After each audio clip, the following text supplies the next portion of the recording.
All right. Welcome back to another episode of Building the Pride. I am your host, Mike.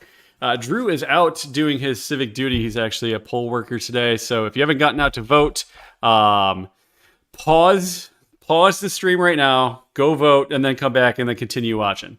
But pleasure to have Justin with us. A6 is in the house.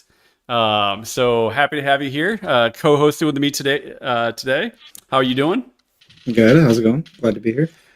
It's a victory Tuesday. Fair It's enough. always good to beat an NFC North team. We took control of the division on Sunday, and it's trade deadline day, so it's an exciting day. Is Big there day. anything specific that you've been excited about for trade deadline day? Obviously getting an edge rusher. I was Uh, slightly hoping out that somehow we snagged another one somewhere just because the lack of bodies we have right now, but I was yeah, happy to get one. yeah. Well, let's do this. Let's hit some news and notes around the NFL, and then we'll get right into that trade deadline stuff. So, um, the the only thing that I really wanted to kind of point out. Let me see if I can grab the correct screen here. It is this screen. Usually I'm ready for this because usually Drew's doing most of the talking. Right there. So let's pop this on the screen. Um, yeah, we've got Dak Prescott got hurt during their game. He's expected to miss a bunch of weeks. They don't really know. I think it was a hamstring injury, if I It was recall a hamstring. correctly. So $60 million to be sitting on their bench for a few weeks. It's not great. Um, I don't think anything's great for them right now. and it's the Cowboys, so who cares, right? Well, they were buyers at the trade deadline, which was a very, very interesting move. I was kind of shocked. Yeah. And Yeah, they were we're overpaying for wide receivers, which was hey, also Jerry will do interesting. Jerry things, right? They desperately need a run game, so they got a wide receiver. Sounds legit, right? How do you cope with no run game? Have a better passing game, I guess. Makes sense if you So don't think about it. yeah, exactly. Yeah, don't think too hard. Don't think too hard. What's up, LM? What's up, Brian? Good day to good day to be down on the Cowboys. Yep. Every day is a good day to be down on the Cowboys. Um, So let's see. I think obviously the big news for Lions fans is Za'Darius Smith. That was rumored for the last several days. We picked up Smith in a 2025 seventh rounder in exchange for a 2025 fifth and a 26 sixth. They just want to I make it think the hard to seventh say. and the sixth were in next year's draft. Yes. Yep. Um, so I mean that's we didn't get the Max Crosby, we didn't get the Miles Garrett, but I think he was probably one of the other top options, wasn't he? He's probably of the ones that got traded at the deadline. Is he not the best? Yeah, I thought he was really good. I don't think Max Crosby or Miles Garrett were ever available as much as Lions fans really wanted them to be. Oh yeah, it was definitely one of those where you try to wish it into existence, right? Yeah, some people more than others. Yeah, so I know this doesn't replace Hutch, but man, our defensive line got very little push the last couple of weeks, and it was pretty clear that we missed somebody out there. So I hopefully think the he can do biggest thing is something. we've had very little bodies, if anything. We've had three guys from the practice squad: Isaiah Thomas, we got from Cleveland, Muhammad, and then the name that I'm not going to attempt to pronounce from our practice squad. And Pascal's Houston, been injured the last 2 weeks. No, Pascal's the only guy who's from an actual active roster. yeah, and Pascal out. Houston, he got a few snaps, but not a ton, and didn't look Watching him play good. has absolutely hurt my soul the last 2 weeks. It's so strange how like he came out and he had what 7.5 or 9.5 sacks or something crazy in a half a season. You're like, oh yeah, this guy's gonna be dope, and then nothing. I I mean, don't granted, know he if did get hurt, right? But like I don't even know if the when he came injury back, slowed it was down his pass rush, but he's never been good at setting the edge or playing the run or any of the stuff that everybody else on the team kind of excels for. Chasing after the ball and that stuff is what was really kind of evident when watching. That was just triggering me. yeah, Yeah, it was tough. You see 10 guys run after the ball carrier, and he's kind of jogging down the field, and it just I see Yeah, why because he he is wasn't falling out of catching them favor. anyway. He just kind of gave up. Like he gave up on those things pretty early. So one of the things I was kind of taking a look at was on the salary cap side. Like, what does this do for us? How expensive is he going to be? And he's not that bad. This year or next year, he's got 5.8 million against the cap. That's not bad at all. We can also And get then he's rid got of void all of years. that. That's 100% the Lions option. Oh yeah, If yeah. we pick that up, then it triggers the 5 million next year and the 3 void years. So we could always void it and rework a new deal with him if we wanted on our terms or anything like that. If he does play well for us. Excuse me. Yeah, I think restructuring is probably going to make sense. I don't know if you can restructure and remove the void years though. That's why I was Um, saying we could just cancel the contract because it's a 12 option, so we could decline the yeah, option with a new deal already in place. yeah, that would make sense. So kind of like we cut Um, you and resign you within 5 minutes of it. yeah, I remember the Packers doing that with a couple of their linebackers. 8-10 years ago. Yeah, Brian said Z will help now and next year for low cost. Great deal. yeah. I Totally mean, agree. swapping a 6th for a 7th in 2026 is, if you look at where we plan to be picking now and where the Rams plan to be picking, they're going to be very close to each other. Yeah, it's not Doesn't much of seem like a that big of a downgrade. loss. And I know the Yeah. Browns really wanted a 4th rounder, and Brett Well, kind of that's what they stayed tough wanted. there. And they were trying to hold out in hopes that after this past week's games, there were going to be more buyers at the deadline and thus make his value go up. And then there weren't, and his value dropped, trade value wise. Yeah. And we're like, okay, cool. Yeah, I think they didn't really want the 5th, so Brad gave them a little more in swapping the 6th for the 7th. But I mean, if we play If it anything takes like that we to get the have been deal done, playing, why not, right? but if we play like we've been playing and they play like they've been playing, they should be within 10 picks of each other pretty easily. Yeah, yeah, I agree. Um, we'll get to that. Let's go over some of the other deadline moves. So the Niners. Let me zoom in here so people don't have to squint. The Niners grabbed the wrong Khalil. They got Khalil Davis and not Khalil Mack. I don't know if they knew that or not. Was really hoping Mac But was available, but they had to go ahead yeah, and win. yeah, we were talking about that the other day. Like if we could pick anybody that was like a higher end but reasonable to acquire, Khalil Mack was on our list. Yeah, just he was on a 1 year, 10 million, so I think we'd owe him a couple $1 million this year, and wouldn't cost much being his contract was expiring if they decided to be sellers, but they had to go and win and still have hope. Yeah, yeah. I mean, hope. Hey, the anybody's ballpark over there. Your audio is kind of. Let me see It what we looks got there. It's kind of like like up and down a little bit for me. I'm not sure about anybody else, but we can still hear you, so that's good. So the Niners had got Khalil Davis for a 7th rounder in 2026, which is basically nothing. The Rams shipped out Tre'Davious White, who they just signed in the offseason, but was not even, starting games. And they got back a 7th round in 2027 and a 26 7th round. So they basically swapped 26th and 27th round draft picks and then gave him away for the cap savings. Yeah, that's interesting. Yeah, I think that's more The for them further in away it addition is, by subtraction. yeah, the further the way the pick is in years, the less it's valued. So they paid to get rid of him. Yeah, essentially. But hey, if it saves them, I don't know what his cap space was. Let's take a quick peek. Wait. Okay, there's a lot of people whose last name is White. He's in the middle there. There it is.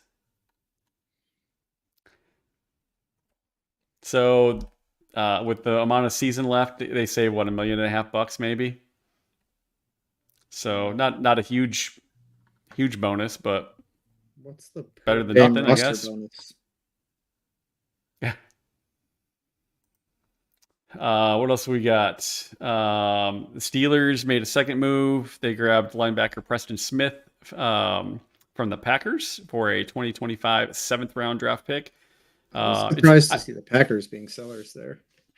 Yeah, I wonder if this was similar to like with Tre'Davious White, where he's not seeing the field. Someone needed a dude. I believe they said he started all 9 games. Oh, did they? Interesting. Maybe that's why he was as high as a 25 seventh round pick. Let me look that up. The Steelers also grabbed Mike Williams from the Jets. That one kind of surprised me, but kind of not. With That they got rid Jets of him, or that? Yeah, well, I feel like I'm a little surprised that the Jets gave up on the season and became sellers. And I think he kind of became redundant after the Devontae Adams trade. that was kind of my thought. They were just getting rid of a piece for, a fifth round pick. So, like, right now, he's the most valuable person outside of our guy. Yeah, it's crazy. Preston Smith has played all 9 games with 19 tackles and 2.5 sacks. Okay, so he's a contributor of sorts. So maybe not like your big splashy guy, but it kind of blows my mind that some of these guys are going for like the seventh round. You're talking into the hundreds here for the. I'm not sure if they had some young talent they wanted to get in the lineup, or what the decision there was. I don't know. They should have tried some of that young talent against us because their existing talent didn't do enough. Marshawn Lattimore went from the Saints to the Washington Commanders. Steve-O, Brad came through today. Legit edge rusher for not that much. Yeah, 100%. That was kind of the move we all thought he was going to make. He wasn't going to go get caught. He wasn't going to say F them picks. He never will, no matter how bad you wanted to. So here's the thing. We don't know that, right? He could have been really lobbying hard, and then like the Raiders, like, dude, I told you, we are not giving him up. And the Browns were probably doing the same thing with, because why would you, right? These are pillars to build around. So I absolutely agree. I bet he would have if he had an opportunity, but I'm guessing they were just not willing. If the opportunity was something like a first round pick, maybe, but I don't I don't know that he's built to throw away multiple first round picks. Yeah. I guess it's really not throwing away to get a player of that caliber, but you know what I mean? Yeah, for sure. To be honest, this was the other thing that I thought we might do with how much our secondary is still kind of struggling. I thought we might go after a guy like Marshawn Lattimore to boost some of that stuff. Because, Davis has played well for us. But Amik Robertson hasn't played particularly well. Terry Arnold's a rookie. He's going to be good. We'll give him some time. And then who was our other draftee? Rakestraw. And he hasn't been good enough to see the field. So I wasn't sure if maybe they would try to upgrade there as well. But I'm also not surprised that they didn't. I think they're fairly happy with the way their guys have played. We faced the murderers row of wide receivers to start the season, and then we lost Hutch, which absolutely negated our pass rush, and we had to start blitzing. So you're going to see the back end struggle more after that happens. And I will say, like, even though I just slandered our our secondary through the first 8 games of the season, we've only allowed 6 passing touchdowns. Yeah, they've given up a lot of yards. They've also played off and let guys get catches underneath and just really locked down in the red zone. I think that's kind of what AG wants to do, and they've excelled there. So yep. I think overall he's really happy with what we have and how they've been playing. Yep. So like while our secondary has given up a lot of yards, we've given almost no touchdowns. Which, hey, if we're gonna let them go down the field and kick field goals, okay, because our offense is gonna go down and score touchdowns. I'm sure you've heard Dan Orlovsky all week say that if any team wants to beat the Detroit Lions, they have to at least put up 30 points. Yeah. So if we're holding them to field goals, and the recipe we have right now, that's winning football. Yep, 100%. The Cowboys bought Jonathan Mingo and a 7th round pick for a 4th round pick. So basically not a ton there, but like, okay. That seemed like a head scratcher to me. He was a 7th round pick 2 years ago or last year. And I don't remember. I honestly, after you get into like the later rounds, for the most part, unless they're a surprise, like Rodrigo is a bit of a surprise. Granted, he was a Lion, but like Rodrigo is the St. Browns, and some of those guys are like, wow, they turned out to be really good. I do believe they said Kobe Turner in LA, right? He was a 3rd or 4th round dude, and I thought he should have been defensive rookie of the year last year. Oh, Danny says he was a rookie last year, so they just gave up on him super fast. Yeah, I know. I saw Carolina fans today were not upset about him leaving. I mean, you get another shot at a 4th rounder. If he wasn't doing much, then I guess that kind of makes sense. They posted some low lights, which obviously, if you're a bitter fan, are not going to be great, but they were kind of amusing to watch nonetheless. Yeah. Cincinnati gets running back Khalil Herbert, and Chicago gets a 7th round pick. Cool. I'm surprised Cincinnati was a buyer. Just, I guess technically they're not out, so they're not out, but they're also Joe Burrow's playing really good football, and if they get T. Higgins back, they're not a team I would necessarily love to play come January. I was talking to one of my Bengals friends, and I'm like, boy, you've got Joe Burrow. To me, I think Joe Burrow is the 2nd best quarterback in the league. I think it's Mahomes, it's Burrow, and Allen's right behind him, but those are the top 3. Like, you've got a great quarterback. You've got Jamar Chase, who I think is probably a top 5 wide receiver, and you got T. Higgins. And then you've got 53 other schlubs that just can't seem to do anything. And on a 53-man roster, you need to have more than 3 dudes that are like pulling their weight. Yeah, no doubt. And sooner or later, they got to get him some time to throw the ball.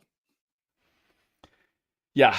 I think they need to. Well, I think they'll focus on the offensive line. Of course, I thought that last year too. So I don't know. I don't know what's going through their head. I think we've been saying that since before they drafted Jamar Chase. Well, yeah, because they had the opportunity to, right? Yeah. They had an opportunity to grab Sewell, and they chose Chase instead. Thank you. So we talked about Za'Darius Smith. Broncos give up linebacker Baron Browning yesterday. They got a 6th round draft pick.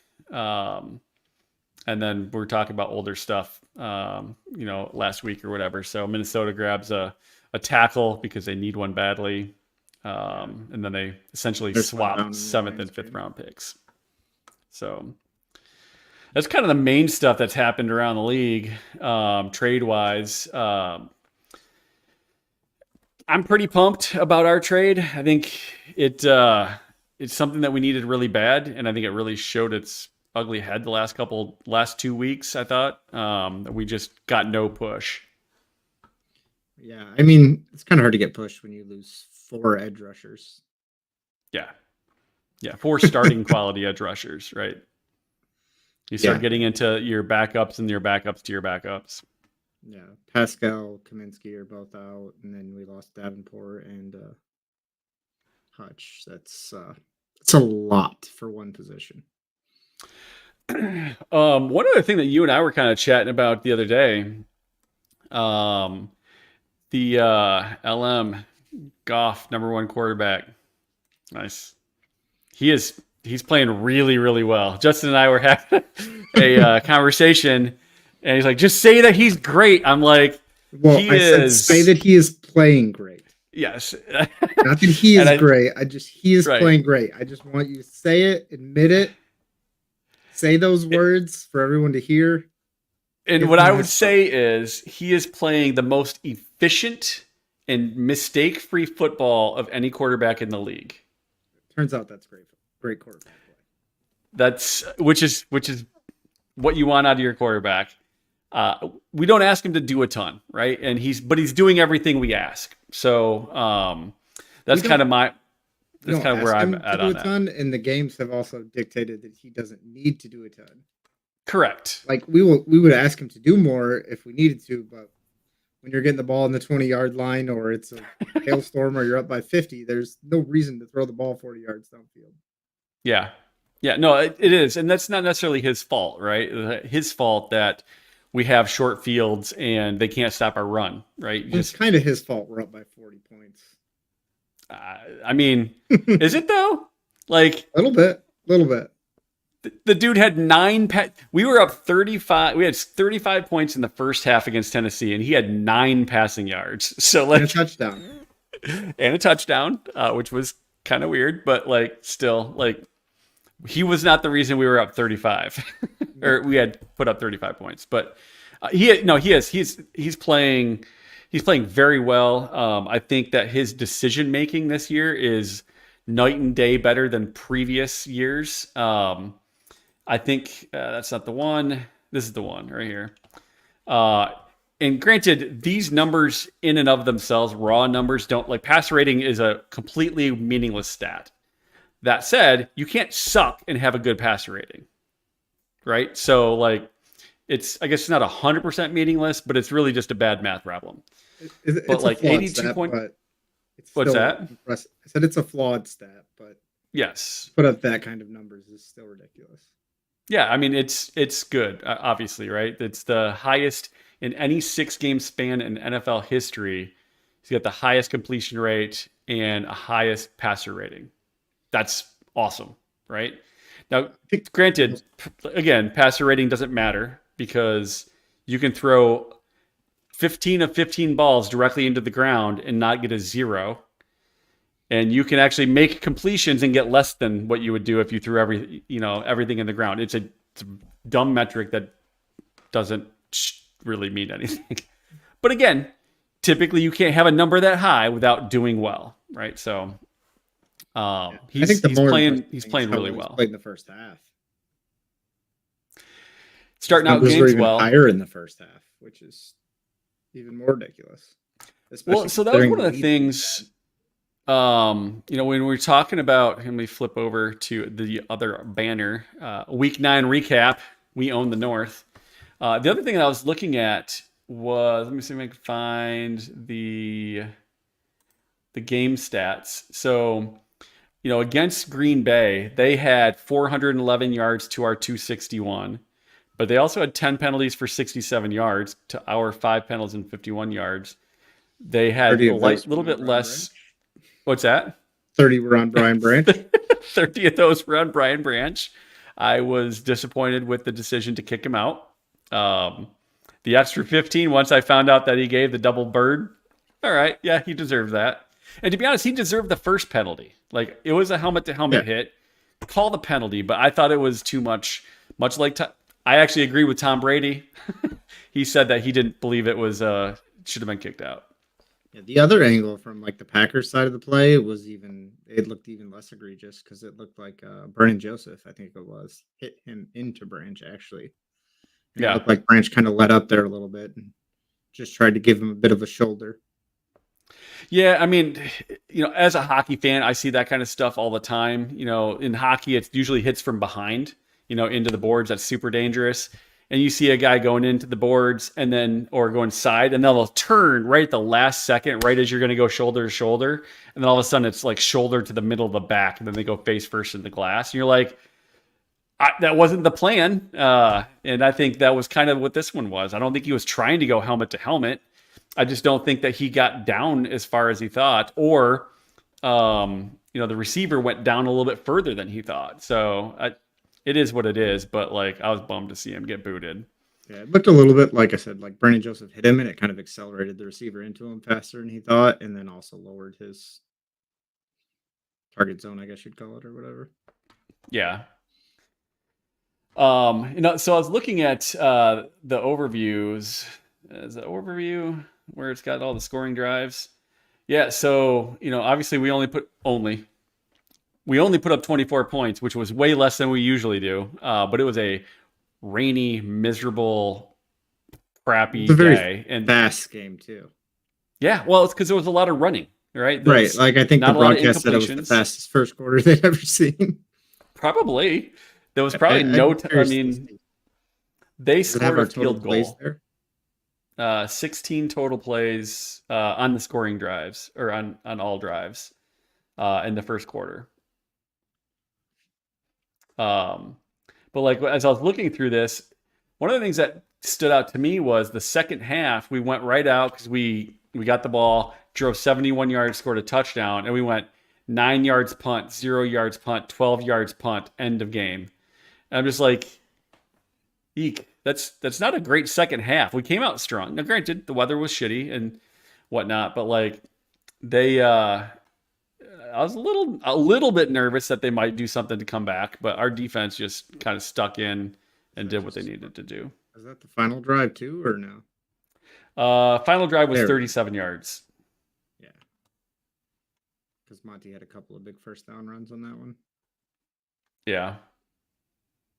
But yeah, in that weather with our lead, I think it was pretty conservative, just trying to run the ball, and the Packers were stacking the box. Yeah.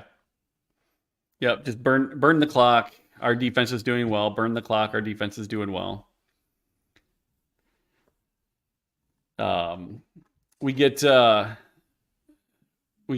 back this next week, so that'll be nice. To be honest, we didn't miss him the last couple weeks. Obviously, this one was not a pass-heavy game for us because of the weather.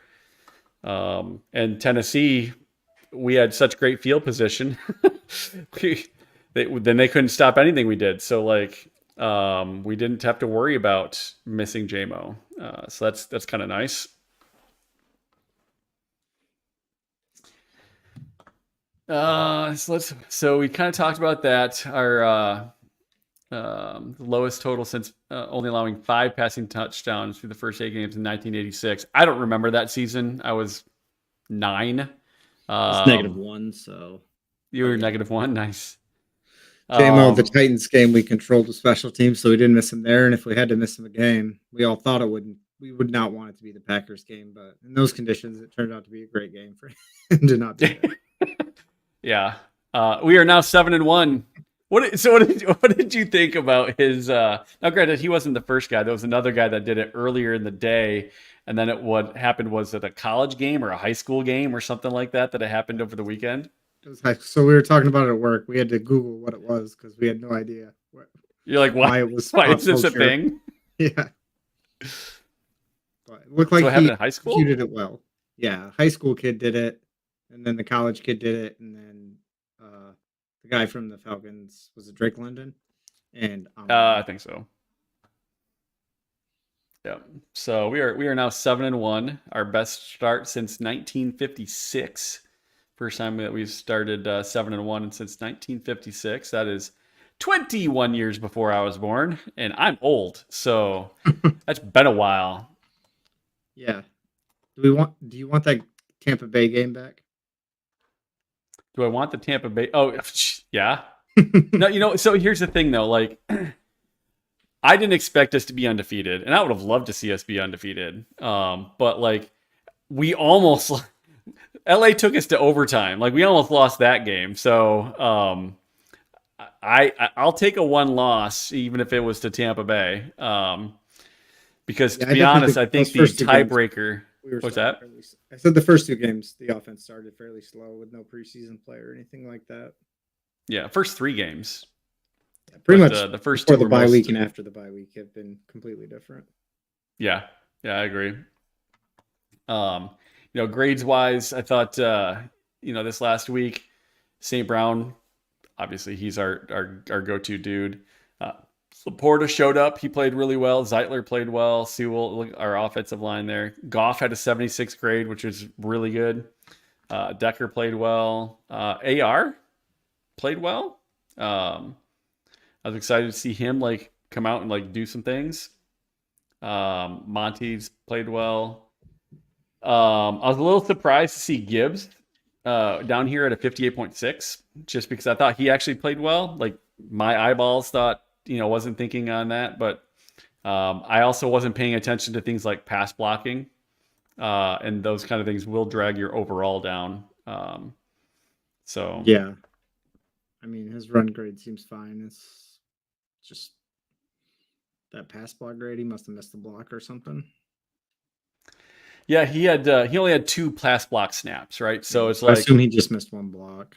Yeah, or possibly both. One more egregious than the other. Fair. on the defensive side of the ball. Kirby, unsurprising, he had a pick six, so like that always helps. He played well. Campbell, 78.5 grade. He's picking it up. I think you Davis has said he's continued to play well. the ninth graded linebacker so far this season, and over the last 5 or 6 games, he's third. Let's take a peek. Let's take a look at linebackers. So he's really kind of come into his own with the injury to Derek Barnes and Rodrigo being out. Yeah, I agree. That's what we all hope for. So he is 14th overall on the season. Now, yeah, I usually will filter that 20% of the most snaps there. So top 10. So he has an 80.1. He's in the top 10 of linebackers league wide. Yeah, and they said over the course of, I think it was the last 5 or 6 games. I don't remember exactly. He's the third best linebacker overall. He's played well. He's picked it up. I like the fact that Rodrigo's getting snaps as well because I've always thought he played well. So we've got a second guy in the top, what I would call top 32. That's like the number one. Next week or this week? I don't think I've heard yet. And then Anzalone's at 39. So we got 3 guys in the top 40. On our linebacking crew is pretty stout. So do we keep? So Anzalone was on a 2-year deal. Is that right? I believe so. And Anzalone's grade's going to look worse here lately because he's got so many pass rush snaps, and he's not built for that. All right. So what is his contract look like, Anzo? So that's this year. Next year is no guaranteed salary. 7.3 million if we do keep him around. What are your thoughts? Is this something where we might shed salary with Derek Barnes being there and then Campbell coming into his own, Rodrigo being inexpensive and pretty solid as well? I think the question for next year would come down to what would you plan to do with that money? We're not necessarily hurting for cap room, so if there's a free agent or somewhere to spend that money, that'd be a different story. But otherwise, I don't see a need to get rid of him at this point. So 2025, we've got $64 million in cap room. Yeah. But Hutch is going to be due for his extension. Yeah. And we are going to extend him. Yeah, absolutely. And the sooner we can do it, the better, because the later we do it, the more expensive it's going to be. Just ask Jerry Jones and Dak Prescott. Right? I need someone to look up what my bet with Drew was on the Jared Goff contract. Oh, because he's dropping in a hurry. Yeah, so let's take a look at positions. Quarterback. Jared Goff is 1, 2, 3, 4, 5, 6th highest right now. I want to say you were going to say he was outside of the top 10 within 3 years. Does that sound right? I know. I thought it was either out of the top 5 in 3 years or out of the top 10 by the time his contract was over. 10 in 3 years sounds like a reach, but either way. Yeah, and to me, the crazy things are like Josh Allen, Patrick Mahomes, way down here. Yeah, but they were way down here with his measly $450 million 10-year contract, right? Yeah, I think everyone laughed at what a bad idea it was. Do they give him a raise? And if they do, how can they possibly manage that with the way his contract is structured? I don't know what the contract. I mean, so starting next year, it's almost $70 million a year for 3 years. Yeah, 66.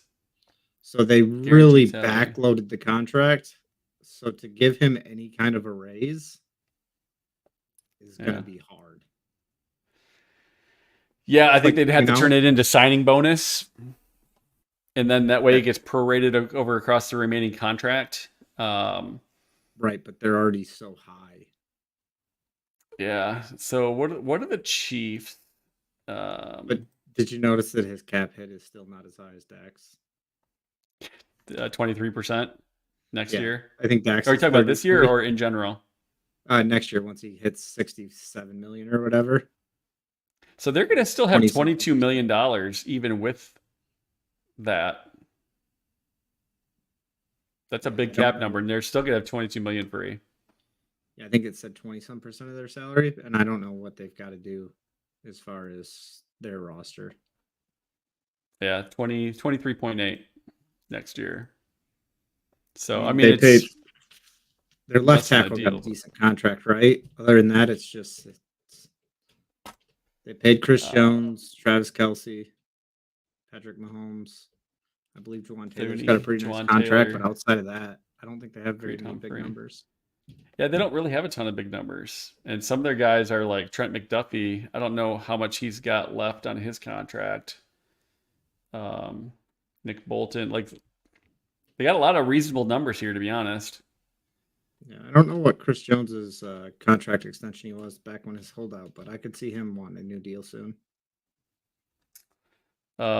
He has next year is his last guaranteed year. Cap hit of 34 million, and then 41, 34, and 41, none of which is guaranteed. So he's at So 31 million a year. yeah, cash payout 31.25. Yeah, I'll just take the 0.250. Like if you can just give me this portion there, Chris, you won't That'd miss be it. nice. But yeah, I could see him wanting a raise again soon with the fact that he's literally carrying the team pretty much right now. As much credit as Yeah, Mahomes gets for their undefeated record drives me nuts with the way that I, defense has carried that team. you know I've always said wins are a team sport, not a quarterback's a team stat, not a quarterback stat. And I think this is one of those things that's like, I mean, he finds a way to win.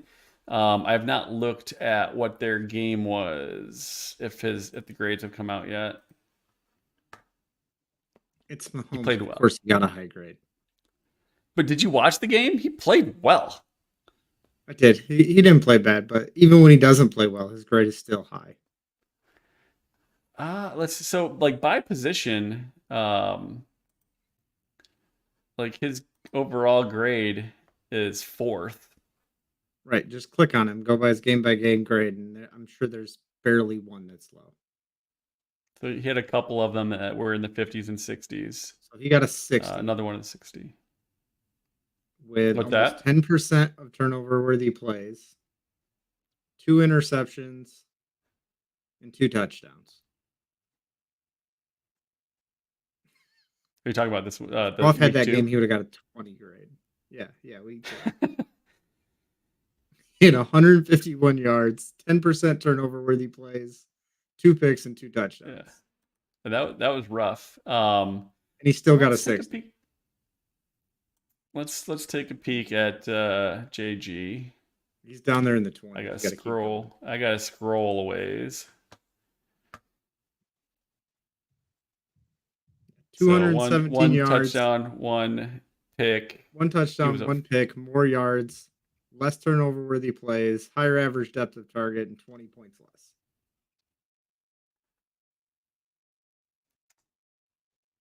passing, running. Yeah, I did not watch. I didn't watch the early Mahomes games at all. It wasn't good. But so I think the thing that cost Jared on the grades is this column right here. He just doesn't have big time throws. That's not a thing that we're needing him to do, right? We don't say, "Hey, we need you to throw this one 30 yards downfield, tight window, But because we have to." We just for the don't make big him do time that. throws, I like the idea of it. Like I said, I've told you this. They're trying to put like a mathematical grade on football, which is almost an impossible thing to do. And excuse me, so they want to reward stuff like that versus where passer rating doesn't. So it's a good idea and whatnot, but it's kind of a flawed stat because it's just based on passes over 20 yards, right? And it doesn't No, count the air it's more yards. than that. It's so big time throws were A ball a with excellent pass with ball excellent location. ball location, which is not something he's excelling at. Okay. Timing, generally thrown further downfield and or into tighter windows. So there's a couple things that work against him here. Tight So windows. Our And he's receivers run so good of routes, we don't have tight windows, right? We get separation. So that like works against him from the big time throw perspective. and And his yeah. average depth of target is so low that also, The only thing hurts I him. don't like is the generally further down the field thing. Like I think Well, we I talked mean, about it week 1 with Stafford when he threw that ball 6 yards for a first down in the fourth quarter off his back foot, looking to the right, throwing to the left on an absolute rope to a receiver he couldn't even see. It's just crazy, crazy yeah, throw. high end elite, right? It's But I think that's why it's not a big generally time throw. right. Right, that one wasn't. I'm just like, there's not a more big time throw than that. I Yeah. don't It was care if it's fourth 80 quarter yards. too, wasn't it? Yes. Yeah. Yeah. So it's somewhat subjective, right? They do like this double blind thing where they have two different people grading each play, and then when they don't have similar scoring, they go and go, all right, what's happened here, and they try to normalize the data a little bit. Yeah. So I get they're trying to do the scientific method of sorts, right? And I do think when it um, comes to Mahomes' grade, Chris Collinsworth is one of the people grading them. yeah, uh, but the thing is, this is not what we're asking him to do. No, it's not. It's not at Right? all. So we're not asking him to throw the ball downfield very often. We're not asking him to fit into a tight window because Amon-Ra St. Brown gets, and then, JMO is so fast, he creates separation just from speed. Amon-Ra runs such tight routes that he creates separation. So you just don't have those tight window opportunities. And we're very much a West Coast offense team, right? It's going to be 15 yards and short are going to be 90% of his throws. And then the other ones are the things that opens up the deeper ones that tend to be, wider open dudes, right? He So doesn't get boosted for his scrambling ability or his running or anything like that because it's because he is a pylon. yes, he does not move. I say, as a Stafford fan, he is also a pylon. He's a pylon that moves a little bit more than Goff, but not much. No, Like I'd love to see those two in a foot race or do like an agility course like a dog would. they can avoid some sacks though. Oh, did you see Stafford's the other day? Yeah, The touchdown throw, like he had two guys all over him. He ducks a thing and then rips it for just a laser for a touchdown. they've got a That's little fun. duck and they step up well. But Yeah, I think Belichick said it on the Manning cast the last few weeks when talking about the Lions that if you want to beat the Lions, you got to get pressure up front so Goff can't step up in the pocket. And he's not yeah. wrong. I mean, And there's not very many quarterbacks where pressure up the middle does not ruin them, but well, one of the things not that wrong. I've noticed this year is, let me see if I can find it. Um, um, Pressure. So let's do passing pressure. So to me, and I don't know if you and I might have already talked about this, being blitzed and being under pressure are two different things, right? You're like, oh, he's so great when blitzed. I don't care if they're blitzing. If our offensive line doesn't allow the pressure, it doesn't matter that they're blitzing, right? Well, But when they're he's under blitzing. pressure, that's the big thing. And like his score is not great, but it's not terrible either. Like it's improving, believe it or not. But that's also under pressure when not blitzed, which is the worst kind of pressure because then they have everyone out there covering as well. I don't think so. Well, you said the blitzed and when not blitzed. Yeah, And so like you see the blitz, how good he is against the blitz, yeah. and that's because of his quick decision making. So if you're not blitzing and you're getting pressure with your front four, and there's still coverage, that's So kept any clean quarterback has can be worse. it is not a blitz or not blitz, and under pressure is not a blitzed or not blitzed. No, I'm just saying. But if you kind of compare it Oh that yeah, way, yeah, I see what you're saying. Yeah, yeah. yeah, Yeah. So like obviously when we're being blitzed, our offensive line is stepping up and doing the right thing. And or we're I getting don't it know if out we're just quick, picking it up faster. or we're just getting it out faster. That because Let's see if there's a. Won't it let me?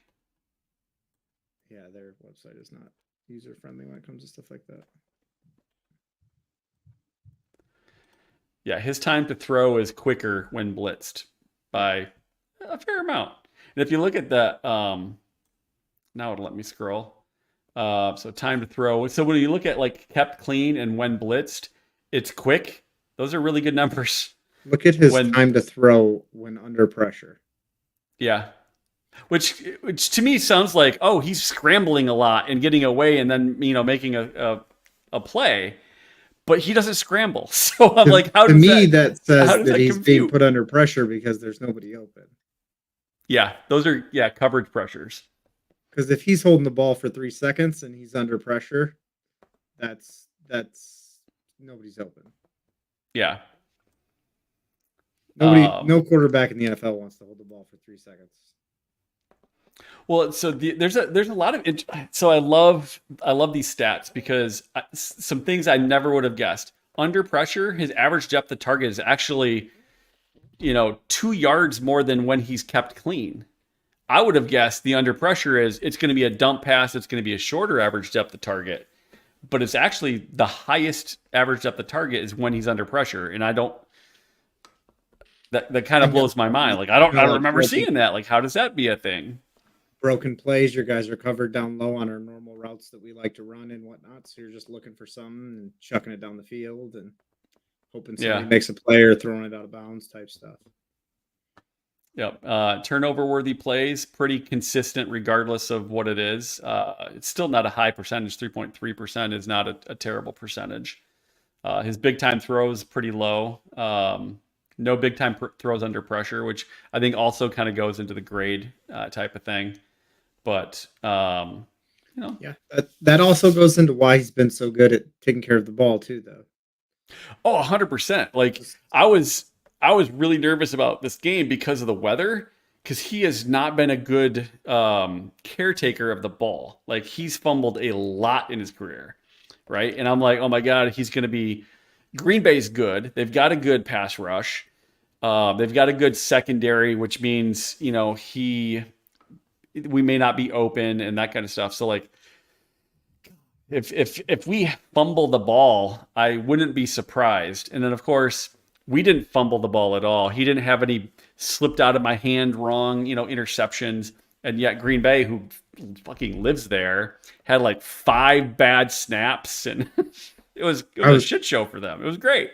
I was actually talking with a buddy about this before the game, and he said the same thing about Goff and the rain and the elements and the wind and all that. And I was like, I'm not disagreeing that Goff is not better in a dome, but the rest of the team is kind of built for that weather, like Dan Campbell's. Yeah. Like we have a north-south run game. Our offensive linemen get off the ball well. And then on defense, we play a lot of man coverage, so you're not worried about slipping in zones. And yeah, like we're kind of built to play in that weather. Yeah. I figured, to be honest, I think he had 23 throws. Sounds right. I think he was 11 in the first. I was shocked that we threw it that much, to be honest. 22. He was 18 for 22. It was 11 and a half. Yeah. So like, okay, I figured he would have between 16 and 18. His perfect game, he went 18 for 18. I think he's gotten like 18 completions in like 4 of the last 5 games or something crazy. Probably everything but that Tennessee game. Yeah, I'm not even sure he threw it that many times. It was kind of crazy. Let's see, the Tennessee game. Let's go to the game center. I don't think you can hold stats against him in that game. No, I mean, like, you just take what the other team gives you, right? So, yeah, he was 12 for 15, 85 yards, and 3 touchdowns. You don't have to throw it a lot when you throw for a touchdown on first down from the 20. Right? So, like, I mean, so these are the kind of things that, like, all right, so his grade's going to be lower. You and I were talking, like, oh, does that mean there's 20 guys better than him? Because I think or 18 guys, because I think he's the 19th highest graded quarterback. I'm like, not necessarily. Like the grades just they are what they are, but like sometimes it's my grade is you're grading them on how well they're playing football. That's what it is. And you can't watch those games and tell me he's not playing great football. And so that's the only thing I did with profile. It's just so hard to put a grade on that. You know what I mean? Mathematically. If Well, you're just and so doing what the they're eye and trying you're to like, do oh, is that's good. they're trying to normalize it across all Yeah, players at that position, right? So like, you I and I get were it. kind I of do talking think about Pro how Football that Focus is works. the best thing for it. I don't think there's anyone is better at it. Just that it's such an impossible task to do that it's not perfect, and the Oh, it's not the flaws. end all be all. It's No, a no, and metric, the right? It's a flaws thing. when they hit certain. And obviously, I've talked about how I don't like the coverage grading. So, but like when the flaws are always on golf, I just bitter Lions fan. Yeah. No, I don't mind. I think it helps him, to be honest, because I think he since the trade, that chip on his shoulder of like, I'll show you, you gave up on me, I'll show you. I think that just helps him. I think I I was wasn't talking to sure how somebody. he'd respond, right? But he's responded pretty well to that whole thing. I was talking to some people about this week that I don't think I've ever seen a team this good play with a chip on their shoulder near this big. Yeah. Well, I Like we made mean, the we've conference had championship game last year. We're 7-1. Everyone's saying they're the best team in the league, and like none of that is going to their head. The chip on their shoulder just gets bigger and bigger every week somehow. Well, I think it's because even though we went to the NFC Championship game, even though we are 7-1, there are still doubters out there because it's the Lions. And I think people are like, F that. We are the Lions and you're gonna fear us. I think there's a little bit of that, but I also think it's kind of like that Michael Jordan, Kobe Bryant mentality of I'm gonna have a chip on my shoulder no matter what. I will make something up if I have to, but I'm gonna be fucking angry about it. Yeah. Yeah, I think so. I mean, I think we've got that kind of the guys that we have that type of personality. Like Absolutely. Amon-Ra St. Brown, he's not arrogant, but Yes, he is. he's well, Yes, he is. I don't know if he is. Like He is. if you watched, I mean, you watched receiver, right? He didn't, as a person, he doesn't seem arrogant, right? Is he? Because Watch I his think there's a difference podcasts and stuff between too. cocky and arrogant, right? So arrogant is, I think, more of a I how think you he are. downplays his cockiness and his arrogance well in public and in interviews and stuff like that. But I don't think you get to the NFL and be anywhere near that good without deep down being an arrogant person. Oh man, I Let's don't be honest. know. You have an edge, and deep He down you just think seems you're so the best humble. in the world. He seems humble, right? Like, He's intelligent. but He knows how to downplay it. and maybe that's the case. I think like when you like, all right, every day I recite the 16 wide receivers that were taken before me because I I felt like I should have been drafted higher or I wanted to be drafted higher, and you made the bad decision. You, as in the other 16 picks ahead of him, made the wrong decision, and I'm going to prove it to you. So I feel like that's not as much of an arrogant thing as much as it is I'm just gonna prove shit out. Like I'm a prover, Oh, yeah, right? absolutely that too. Well, I think he's. I mean, have you watched the podcast with him and his brother and whatnot? Some I've seen, some reels and stuff like that. They're a He's not riot. humble. Let's put it that way. Is anybody humble when they're chatting shit with their brother, though? No, no, Come no, on. no. I love it. those Don't get me those are wrong. I love yeah it. yeah. It's fun. I like he's good. Like I think you look at like Hutch and Sewell. Both of those guys look like dude. I would let them. I mean, granted, my kids are 19 and 21, but like if I was you, right, I had younger kids, like I'd be like, I'd let these dudes watch my kid. Like they are humble, they're good people. They're, I would just like, I'd feel comfortable with them, like watching my kids for the night. Now, granted, they'd probably teach them how, a proper three tech, but, um, which is not a bad thing. But like I think they're good dudes, and I think they would, Yeah, you can be a good dude and still have that arrogant edge to you when you're competing. yeah, Like yeah. Kobe Bryant seemed like a great guy all around and whatnot. And if you don't think that guy didn't have an edge and think he was great when he was out there, I love Yeah, and Kobe Bryant, by the way. as a Pistons, I mean a Detroit fan, I never really liked basketball a ton. I don't now, but like during the bad boy years with Isaiah Thomas and Joe Dumars and Bill Laimbeer and those guys, I fucking hated Jordan. Like I thought that he got special treatment, and I thought like I just could not stand him. But I just couldn't. couldn't downplay like how good he was. And once I watched that documentary, The Last Dance, which if you haven't seen it, whoever's listening or watching, it's a great documentary. I stopped hating the man. It was weird. There's just so much respect for like how he prepares, and I think that's what our entire team is based that way. I think that's Absolutely. the That's the the same guys story. that they want to get, right? That's like the exact same story with me and Kobe Bryant as a Bad Boys 2.0 fan growing up, and their run was right during like the end of my high school years, and playing against the Lakers, and I couldn't stand Kobe Bryant ever. And then Yeah, he retired, and you hear all the stories, and you're just like, oh man. yeah, and no And wonder why he was so good. yeah, and then there's a joke or not a joke, but like an observation, I guess. Kwame Brown went from Michael Jordan in Washington to Kobe Bryant in LA. That poor bastard. That kid never had a chance. Oh man. Um, so next week, any other thoughts about the game though? While we're still kind of talking game, the Green Bay game. I honestly didn't pay a ton of attention to a lot of stuff. I didn't. I saw a lot of things from James Houston that weren't great. Um, Yeah. hey, Headers.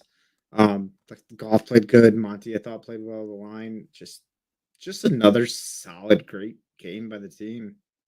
Yeah, yeah. It was. Aaron I Glenn, was a I little think, did a great job calling plays. That's one thing that we hadn't quite talked about. You know, that kind of leads me into something I was thinking about talking about earlier on news and notes around the NFL.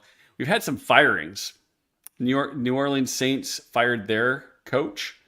Um, happen to remember where Aaron Glenn played and coached? He was also, I believe, the runner-up for the job when Dennis Green got hired.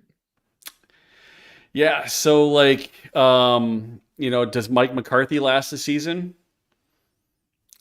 I think you and I've talked about it. The jobs that I think are desirable for these guys and whatnot, and the New Orleans job, their cap space is kind of a nightmare. So hopefully that turns AG off. And then I think Mike McCarthy, I don't know that he wants to, anybody wants to deal with Jerry or anything like that. So hopefully that keeps them put, but we'll see. I think we disagreed on whether or not the Bears fire their coach. And I feel like that would be a desirable destination for a rookie head coach, and that would sting very bad if either of those guys went to Chicago. Yeah, Drew is on your side with the Bears head coach. I think that um, they overperformed last year. They got 7 wins. Yet, thank you to Carolina, they also got the number one pick and was able to take Caleb Williams. And then this year, I think they're about what I would have expected for this year. I mean, they started out with 4 wins. I think they still have 4 wins. But they're underperforming as far as, compared to last year. Dude, you got a rookie wide receiver, sorry, a rookie quarterback.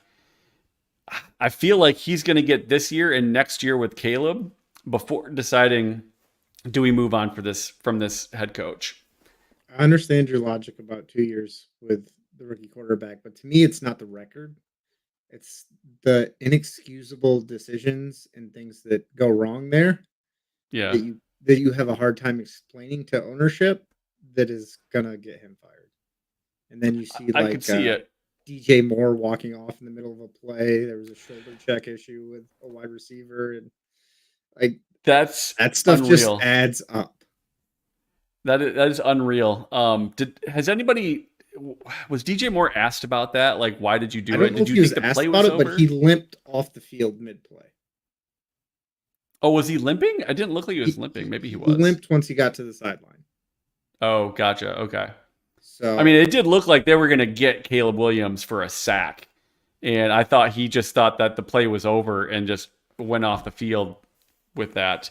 Thing like, oh, play's over. I know it's only second down, but I'm not going to be out there next play or whatever. So to be if he's completely limping, honest, maybe that makes sense. I don't think from the outside we could honestly draw any kind of conclusion from something like that. I Yeah. mean, it very clearly looked like he was somewhat hurt. It could be literally nothing. Yeah, But the he fact could of have the just matter been a is, fuck it, right? or he could have just been hurt and trying to get off the field. Yeah, Could have been as simple as that. And DJ Moore is a solid player, and he seems like a solid guy. So to me, it's more than likely probably almost nothing. But when yeah, that stuff keeps coming up and whatnot, that's the kind of stuff that puts coaches on the hot seat, whether it's relevant or not. yeah. So Unfortunately, when you start making headlines for stuff like that, your job gets your job security goes down the window quick. yeah, a lot harder to keep. Yeah, so we potential Bears opening, potential Cowboys opening, definite New Orleans Saints opening. What other head coaching positions might pop up this year? Did Carolina already fire their coach this year? I don't I I can't don't keep think track. so. I can't keep track of how often they fire their coach. To be honest, the Jets opening. Oh, the Jets. Yep. Um, trying to think, and of course, as we think about this, we've got two guys that were sought after last year, finalists for multiple positions. Both of which turned down positions or just took themselves out of the running. Is Ryan, this our year? Is our window like we need to win the Super Bowl this year because we might lose both coordinators next year? Because that's so scary. that's the best argument I've heard for our window closing. Um, Giants and Jaguars are also possibilities. And then anything can happen in Philly. You never know what goes on over there. But yeah, that's the Yeah. best argument I've heard for our window closing. Because from a player standpoint, like, where are we getting worse anytime soon? But on the offensive side, when we fired Anthony Lynn, Dan Campbell took over as the play caller, and our Yeah. offense took off with Dan Campbell calling the plays. And he Well, brought our in offense took off after he stopped calling the plays and Ben started calling the plays. Ben never took over officially, so but he brought him in to help him and yada yada yada. And then so I optimistically with no inside knowledge or anything, I have hope that it's more of like an organizational philosophy and Ben has excelled at perfecting it and whatnot, and then hopefully Yeah. the next guy can come up and keep going at a high rate. We got some guys on staff right now that I think could be good offensive coordinators. Antoine Randall L comes to mind. He was a very Yeah. smart player, college quarterback, great coach, highly respected. So I hope that could go well. On the defensive side, you got Kelvin Shepard, who I think has done great, and Yeah. so hopefully, kind of one of those, almost like the Patriots used to do, where when your coach goes out, the next coordinator comes in, and you don't miss a lot. And then Yeah. after a year or Because two, it's you're from the back where you were. inside, right? You're Yeah, not pulling in from the outside. yeah. That's my hope. That's a very optimistic take without a lot of knowledge or data to back it up. I will admit that 100%. But that is my hope. But I do think both of those guys are excellent coaches, and I think AG's proved this year what a good coach he is. When there Yeah, was a he lot of took a lot of questions. flack the last couple years, especially his first year.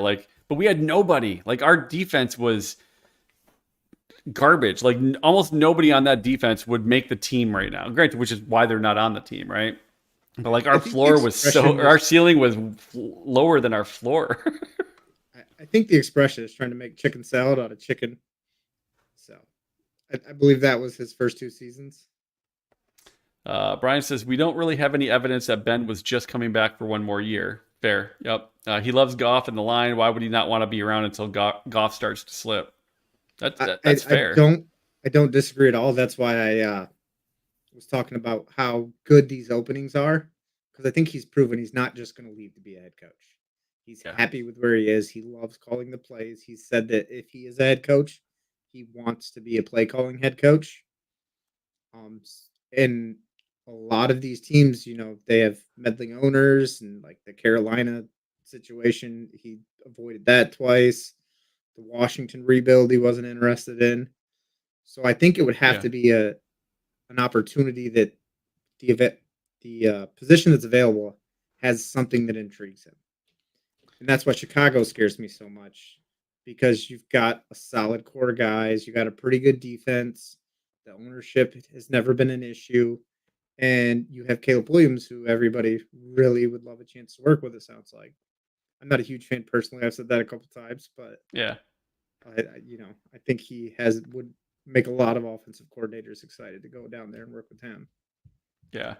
Well, and one of the things that it takes a lot of self-awareness for this, and but some people are just really great at what they do, and going to the next level. I don't know if you're familiar with the Peter principle, where someone moves basically one level higher than their capability is. So just because you're a good engineer doesn't mean you're going to be a good engineering team manager, because those are different roles, and that kind of thing. So like, and I wonder if and it takes a lot of self understanding, right, and self reflection to go, all right, what is my sweet spot? What am I really good at? And am I going to be good at that next level up? And he may just be like, I love being offensive coordinator. This is my jam. I don't want to have to be the guy that also has to deal with the defensive coordinator and deal with the GM all the time, and all these other things, because the head coach doesn't just sit there and just say, hey Ben, and hey Glenn, hey Aaron, like, go do your things, let me know how it is. Like, there's a lot of stuff that Dan's got to deal with that the offensive coordinator might not have to. So like, he may just be like, this is my jam. I don't want to, unless there's some absolute perfect opportunity that pays through the roof. Then I might consider it, just because YOLO, maybe this isn't as, maybe I am going to be good enough at the next level, but he may just really love what he does at the same time. Yeah, I think there's a lot of truth to that. And then, it is 2024, and your work-life balance and your mental health, and he likes where he's at. Hopefully, as a Lions fan who doesn't want him to leave, his family loves Detroit, and they love the school district, and his wife doesn't want to go anywhere, and hopefully that's the case. But I'll send them flowers and say, hey, it's just said. anything to keep you around, right? That's what I said. Where can we run into his wife and just give her something amazing every day to make her just love this place? Right, exactly. Whatever Have you seen? Oh my. What was? Hold on a second. I have got a. So, are you a Chevy Chase fan? No, I'm not a fan. Just a little young to see all this. There's a movie that I'm trying to remember. It's an older movie, and they basically he goes off and into the country or whatever to write a book, and just the town is terrible, and everybody is just like a bunch of terrible people. So then he tries to sell his house, and he's like tries to get people to pretend to be a normal, good city, so the prospective buyers will not just like run away screaming, kind of thing. And that's kind of what I feel like we need to do for Ben Johnson. Oh my God, what is the name of that show? It's a classic. Funny Farm.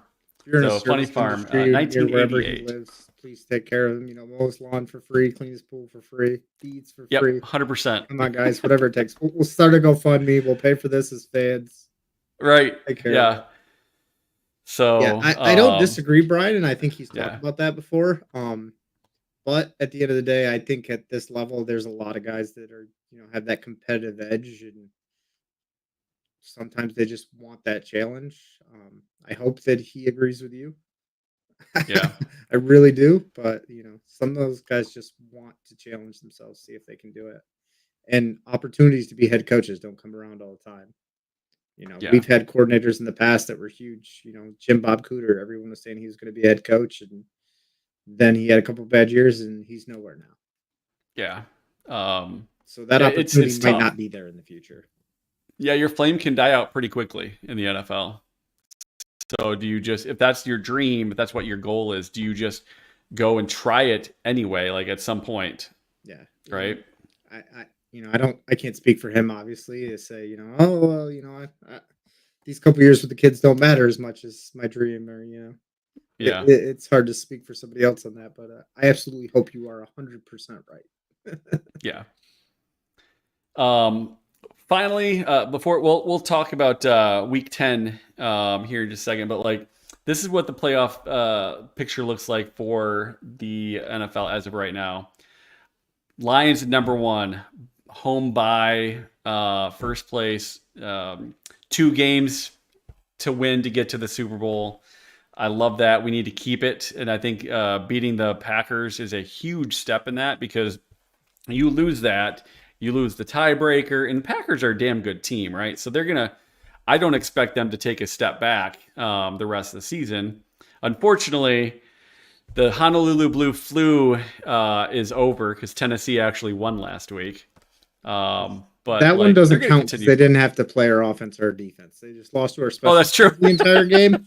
So they didn't get to experience the brutal game that we play. So That's fair. We'll give that this was my a. qualifier. All right, we'll give this a week exemption there. Let me interrupt before you get into this. You said Yeah, something that reminded me of it. Did you hear about the end of the game at the Packers? Why they were laughing during the kneel downs and all that? No. So the Packers were saying, we'll see you again later in the season, talking about the playoffs kind of deal. Right. And the Lions offense was like, yeah, we know we're in the division. We know we play you twice a year. And so that's why our team was laughing after that kind of exchange there. And I thought that was just epic level trash talk. That's awesome. Well, and I love the fact that like, Sun God comes off the bus with a Green Bay Sox hoodie, right? He's humble Like- though.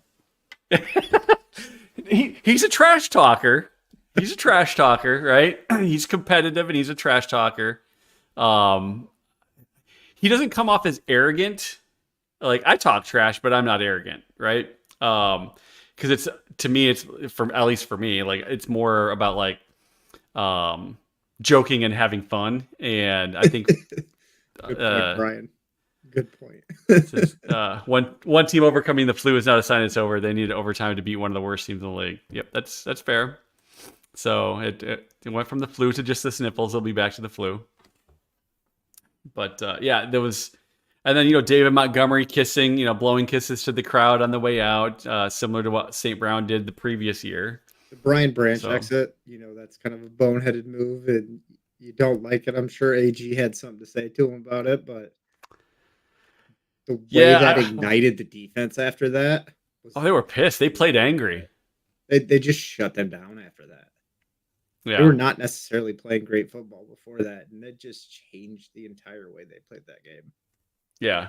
Well, because they knew they had to pick it up, right? This guy that was expected to do a lot is not going to be here anymore. It's almost like the manager intentionally getting thrown out in baseball type deal.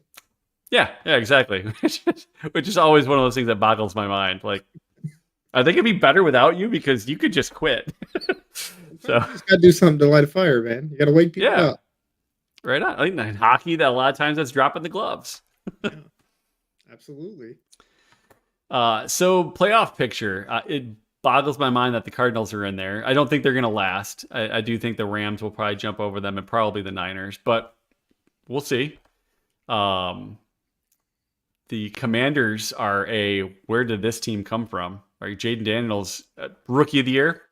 Like, is there anybody that's going to take offensive rookie of the year from him? I don't know. I tend to think it's going to go to a quarterback just because everything kind of favors quarterbacks. Yeah. I mean, after Puka didn't get it, I mean, granted, Stroud played really well. So, like, he was deserving in and of his own right. Jaden's played well. His team's 7-2. I mean, it's hard. It's the way awards work in the NFL nowadays. Yep. The Falcons 6-3. Not all 4 teams in the NFC North are in the playoff picture at this point. The Bears dropped out with their loss, but they're still right on the cusp. So I guess my question to you is, how do you see, like, I don't think the teams below the Rams have a ton of a shot. I just don't see it. The Seahawks definitely have a shot at the division still. Just that. You think so? Are they 1 game back in their division right now? Yeah, they just lost to the Rams, so they got the tiebreaker. The Rams have the tiebreaker against them. And I don't know if you've seen the Rams schedule. Back. It is not hard. So I think it will. I do think it will be the Rams and the 49ers to get out of that division. Don't get me wrong. I'm just saying it's hard to say they don't have a shot when they're like a game out of first place in their division. Yeah, I just say that from like a like I've seen the Rams schedule, I've seen the Niners schedule. I think the Rams play like two hard teams the entire rest of the game, or rest of the season. And I think Hard meaning like higher end, but they and I gotta stay think both of healthy. those teams are really good teams that are getting healthy right now. Yeah. Like, to be I mean, honest, if I don't think we beat the Rams in week one if Puka doesn't get hurt in the second quarter. Like they took us to had a lot of overtime to injuries. begin with, and they didn't have that dude for the half of the game. Now, and also, if you look at this list as a Lions fan, like, what teams are you most worried about? Two of those teams aren't in the playoffs right now. It would be the 49ers and the Rams, and then the Yeah. Eagles for me. Yeah. And then very small behind that would be our own division. Yeah, and we'll have played them twice. And here's the thing: beating the same team three times in the same year is really hard. Yeah. So, like, if we do end up, because we've won in Green Bay, we've won in I think that's Minnesota, assuming we win the second game against those two teams too. right? Well, that's what I'm saying. Like, we've won the road games against Minnesota and Green Bay. So, like, I presume we win the home game. I'm Pretty optimistic as presumptuous. well. It is, Division game. but it's a division game. But like typically I would have guessed home team wins. Like I would have guessed that we lost in Green Bay. Didn't we split with the Vikings and Packers last year, and it was away games for both? No, we split with the Vikings and not the Packers, and we won the away game with the Vikings. Yeah, well, the Vikings. That was one of the games. Was Goff had 3 fumbles or 3 interceptions that game? Remember, he had that game like 3 games in a row where he had like 9 turnovers or something, and we still won 2 of those. To the Vikings, and the Bears game at home was very close too. Yeah, we beat the Bears even though we had the 3 turnovers. That was the one game that we won. Then we lost the other 2 with the other turnovers. But I don't remember which one was home, which was away. Just going off memory, I believe that was how it went, but I could 100% be wrong. But yeah, the Commanders, I think they're a good football team, but I also think they have played a lot of bad football teams, and the rest of their schedule is also more bad football teams. Which means they may end up having this slot. Although they're in the conference with the Eagles, all right? Yes, they played the Steelers this week, and then they still have 2 games against the Eagles, and that will tell us a lot about who the Commanders are. Yeah. Yeah, that'll be interesting. I think the Eagles are going to win that division, but I don't know. Maybe the Commanders are real. Like maybe it's not just a product of the quality of opponents that they've had, and maybe they're legitimately a damn good team. I don't think they're a bad team. No, I will say that. I definitely think they're a good team. But huge. I mean, so team. I don't think I buy that. So, Coach of the Year, is Campbell a Coach of the Year candidate? Like he's got to be a candidate, right? Like I can't believe his was so low in the voting last year. I think absurd. He should be a front runner, obviously, but Dan Quinn gets a lot of credit right now. I think we talked about it, and I said he's 5th in Coach of the Year voting odds right now, or betting odds. Yeah, but Campbell blows my mind. Yeah. So, let's go back to our schedule. So we are. Oh, go ahead. But we've also kind of talked about how NFL awards have a lot to do with the story to tell. Yeah. And, what you can sell as a good story, and Washington certainly checks that box. Yeah, they drafted 2 overall, 3 overall. When did Jaden get taken? I believe it was 2. Yeah, so 2. Yeah, Patriots were 3. Yep. I mean, they got a good guy too. I think Drake May's played well. The rest of their team is just terrible. Yeah. So we're 7-1. We visit Houston this week. We're in Houston. What do you think about Houston this year? I don't think Houston has looked like a good football team like they did last year. They definitely overperformed compared to last year compared to what they're doing this year. So I think they're a good team, but I don't think they're a great. Last year, I thought they were a great team. This year, I think they're a good team. Like if you would have asked me preseason which games I was worried about in the schedule, that would have been very much at the top. Yeah. And to me, it's not right now. Yeah. So what's your That's score prediction here? score prediction. Ooh. Let's go big. We'll go 34-21. 34-21. Wow, so 13-point victory, almost 2 touchdowns. We're on a roll, man. Let's keep it rolling. That's true. And we got to get that offense back on track after getting all rained out offensively. Only scoring 20 some points in the rain. That's just not good enough. I think that they are going. Well, it'll be interesting because we're going to have Za'Darius Smith on our team for this next game. He's going to get some reps in with the guys. He will absolutely play with the way our roster is right now. Yeah, I think that will help. I'm not sure it's going to be a nearly 2 touchdown victory though. Let's go with 31-21. I'll go 10 points. 31-21. I'll take 2 scores. It's still 2 scores, but it's not like 2 scores. 2 touchdowns. Yeah. Hell, maybe we have something crazy happen like in Tennessee where we just blow them out because our offense doesn't even have to do anything with special teams nonsense. And that would be nice. We also get Pascal back, I believe, is coming back this week. I believe so. Yep. I mean, and Rodrigo might be back. Yeah. Going from Muhammad and James Houston to Za'Darius Smith and Josh Pascal, I think a very big upgrade. And not that is an insurmountable pass rush combo there. Like, it's clearly not one of the best in the league, but I think it's a huge upgrade, and it's especially a huge upgrade in the run defense and being able to set the edge. Yeah, Muhammad was terrible against Green Bay. He was good against Tennessee, but terrible against Green Bay.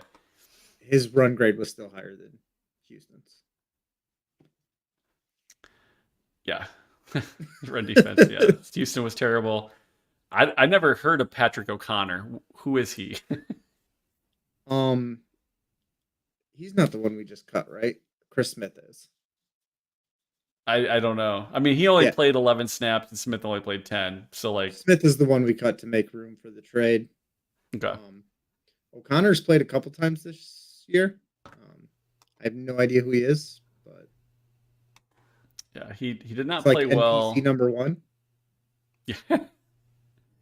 So his best grade was in Minnesota, which was still this is a backup score. This. I mean, to be fair, he is what he is, right? He's a backup and he's playing out of position as well. So yeah, so it is what it is.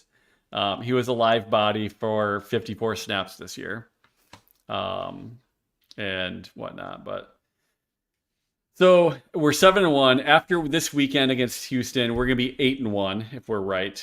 Jacksonville. It's a dub, right? Who? Are they an NFL team this year? They're pretending. So 9-1, right? At Indy. Are we playing Joe Flacco or Anthony Richardson? Does it matter? Yeah. I need to know Flacco, probably.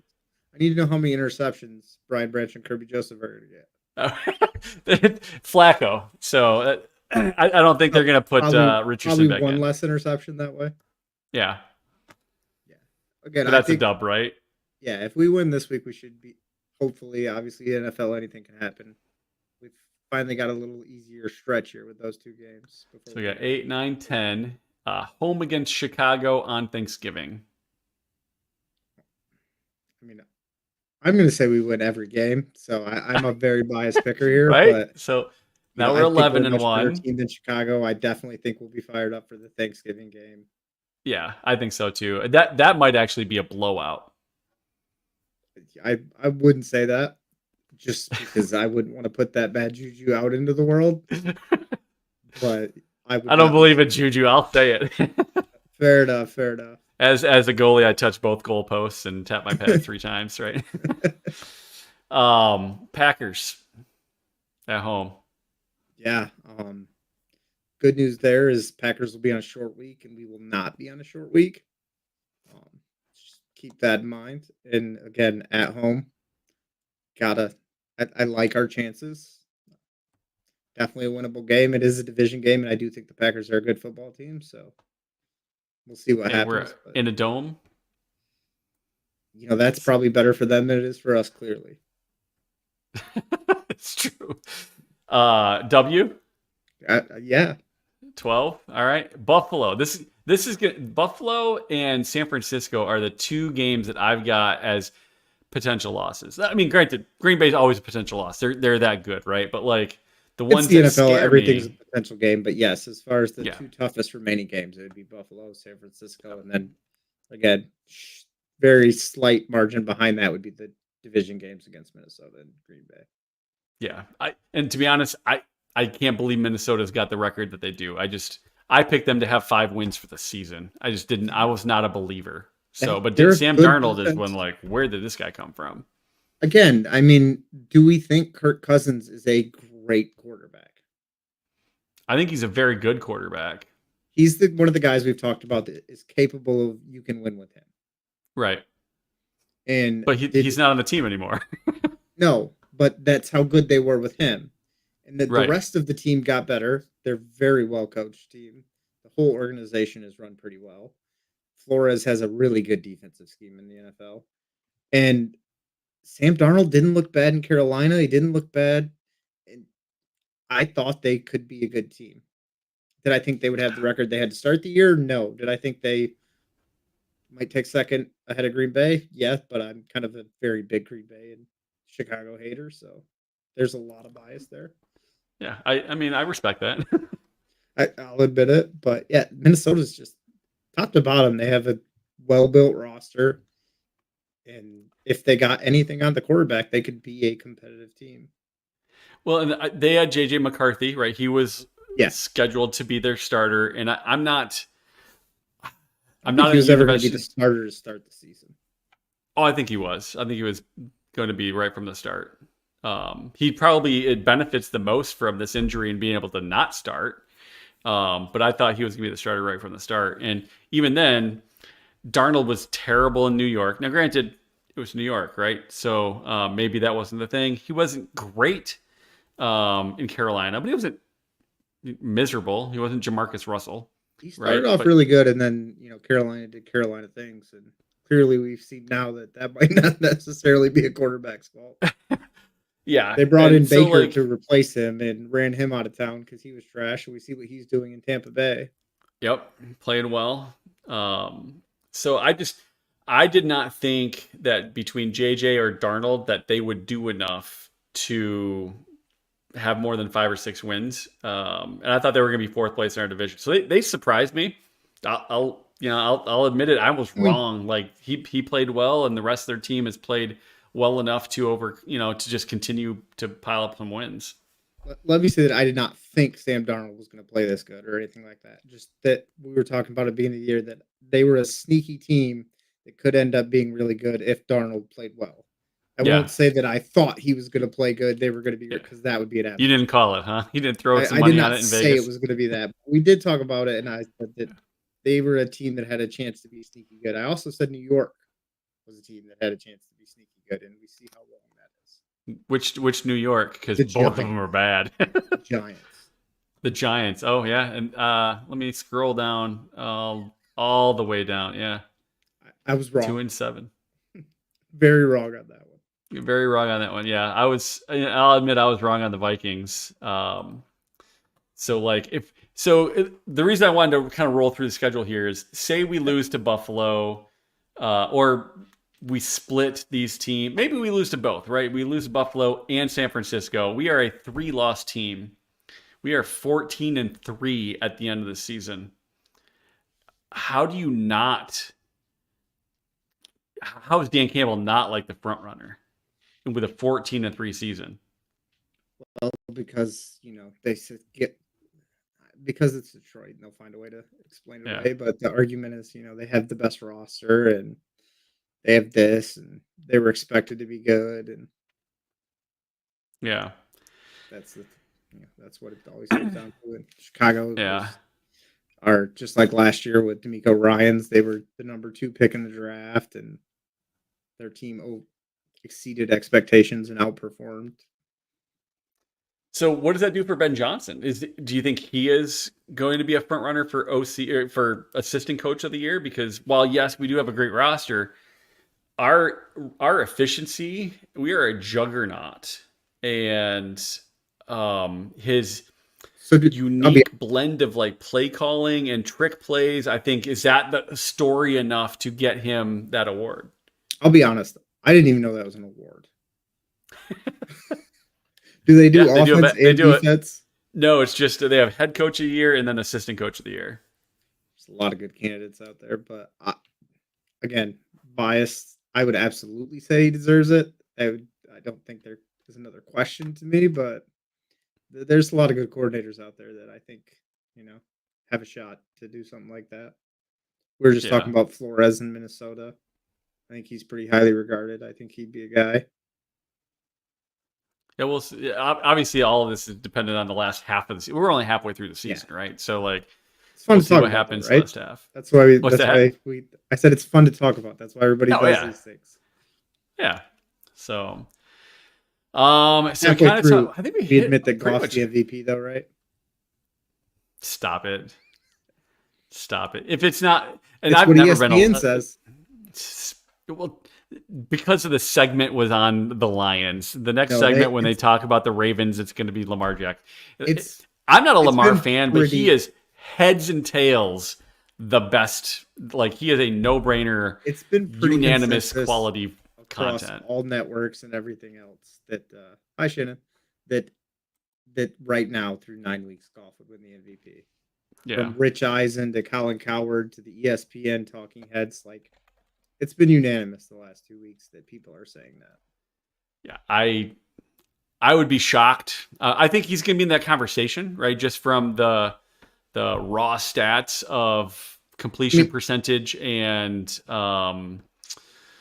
passer ratings, and those are impressive numbers. And one of those actually kind of matter, the completion percentage. But like, literally everything else is half of what Lamar's doing. Like, right. And I would be shocked because just the stats and the reasoning for Goff's MVP is, the Lions record and the best team and the number one seed, and that stuff will kind of even out as the season goes on. We might lose another game or two, and Baltimore's won more since then, and so that argument kind of changes a lot 9 more weeks into the season. And to say Goff could keep playing at this level for 9 more weeks when he's the only person who's ever done it for 5 or 6 weeks is kind of ludicrous. Yeah. So I don't think it'll be the case at the end of the season, but I just like giving you crap because, that's the consensus through 9 weeks, and I know it drives you nuts. I think consensus is the wrong word, right? I just think that, like, he is a sexy person to talk about when it comes to the award, but like, well, he's Lamar Jackson. Talk about it because the Lions are playing so well, and unfortunately, like we said, that's kind of what the MVP award boils down to these days. So, like, Lamar's got 2,300 yards. He's got 500 more yards, like 33% more yards than Goff. Yeah, but that number was a lot different 2 weeks ago. Not a ton. They were much closer. I think Goff was 4th in passing yards. I don't think Goff's been top 5 the entire season. He definitely's been top 5 this season. When he was playing at his worst, they had the most yards because those were the close back and forth games. I don't remember seeing. I could be wrong, so I'll admit that I could be wrong. What's the touchdown total? Where's that at? So right here, Lamar's 2nd in the NFL with 20. Jared Goff is 9th in the NFL with 14. Baker, believe it or not, is leading at 23. Which quarterback has the most touchdown receptions? That's a great question. I don't know. Interceptions. So here's the thing, though. Like, let's just go back to like yards. So Lamar's up there with 500 more yards, 50% more touchdowns, and I don't disagree. And 50% less interceptions. Higher. Believe it or not. Yeah, his stats are a lot higher right now. Like literally everything except for passer rating, which doesn't matter. And even then, let's take a look at so QBR. He's way up here. Goff is at 14. passer rating. Lamar's still even beating is as high as Goff's numbers have been the last 6 games, which is literally unprecedented. He is still lower than Lamar Jackson. And I'm like I said, I'm not a Lamar fan. I've No, always no, I been get like, it. oh, the dude's a running back that can throw occasionally, but like he is But again, fucking tearing it up. MVP has turned into nothing to do with stats. It's just the quarterback on the best team. But I the Ravens were 5-2 in the line. You know, their record wasn't equal to the Lions when yeah everyone was kind of saying this, and I think by the end of the year it will be. yeah. No, I think it's going to be Lamar Jackson. I think it's going to be Lamar and I mean, all this depends on health and like if everything just kind of keeps going in a reasonably expected manner. Like I think it's going to be Lamar in a runaway, which irritates the shit out of me because I've never really been a fan of his. But I I What if can't. the Bengals get hot and finish as a playoff team?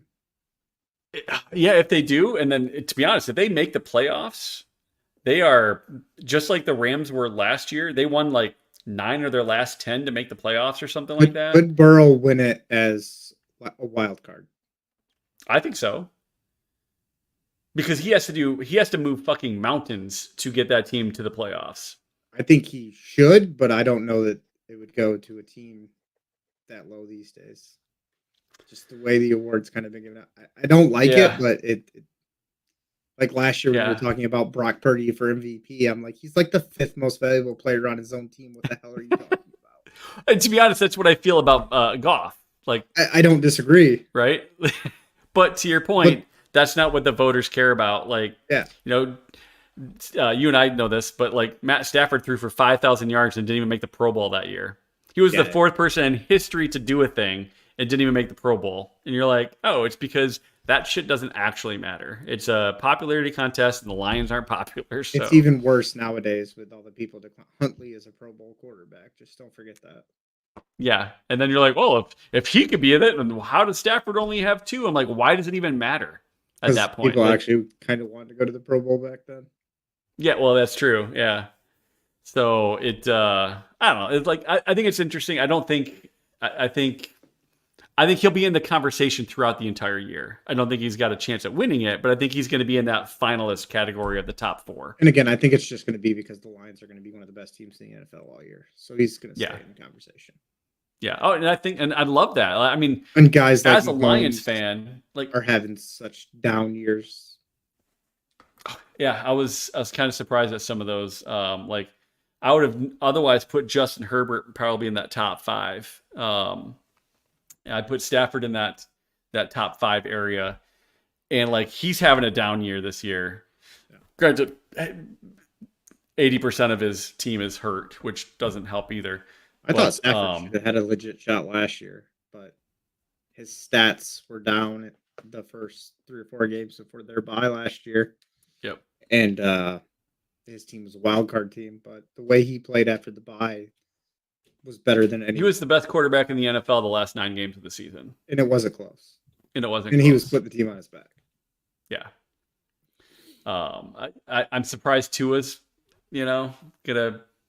Uh, I don't know if he remembers the last time he played. Like literally, I don't know if he remembers it, but like I'm Sunday, still surprised remembers that that he didn't get hit. He slid. Did you see Tyreek Hill cheer for him when he slid? they did. Yeah. That was hilarious. It. Did you see the highlight clip of Joe Burrow sliding his rookie year and like his just horrible attempts at it, like the most awkward baby deer trying to walk for the first time kind of nonsense. It was hilarious. He's a gamer. He doesn't slide. He had to learn to do it. So, all right. Anything else before we bust out of here? And hopefully everybody's already done their voting thing, and then they picked us back up and started watching. But like, anything else for the good of the crew before we bust out and whoop on some Tennessee or Houston Texan butt this weekend? Hopefully, everybody voted for the MCDC Holmes ticket because if they could rebuild the Lions in under 3 years, imagine what they could do for America in 4. You know what? If I would have seen an ad, as many That's not a good ads slogan. and texts that I've gotten over the last 2 weeks, if I would have seen one of those, I would have written his ass in. I wonder how many I've got here. Yeah, it's been ridiculous. Yeah, MCDC 2024. We're a little late. Maybe 2028. That'll be after our Super Bowl. I've got one random thing. I don't know if you Yeah, and I have talked about it.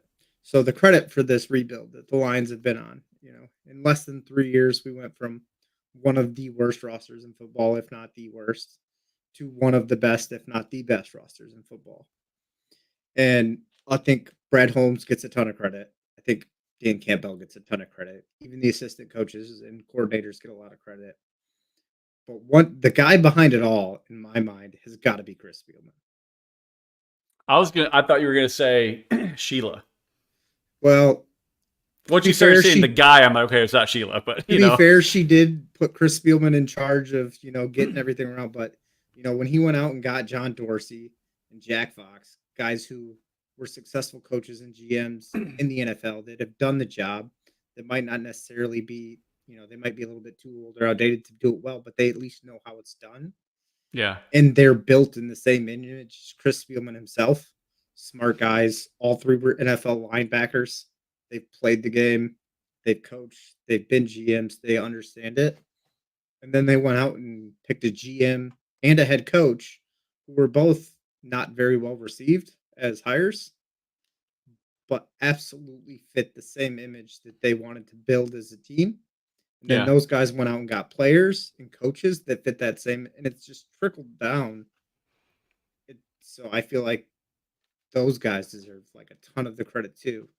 I don't know Oh, another 100%. team that has an executive board of guys like that are just NFL linebackers. Like they're literal NFL linebackers Yeah. running Well, I this, and it think just trickles down. like John Lynch, right? He was linebacker in San Francisco.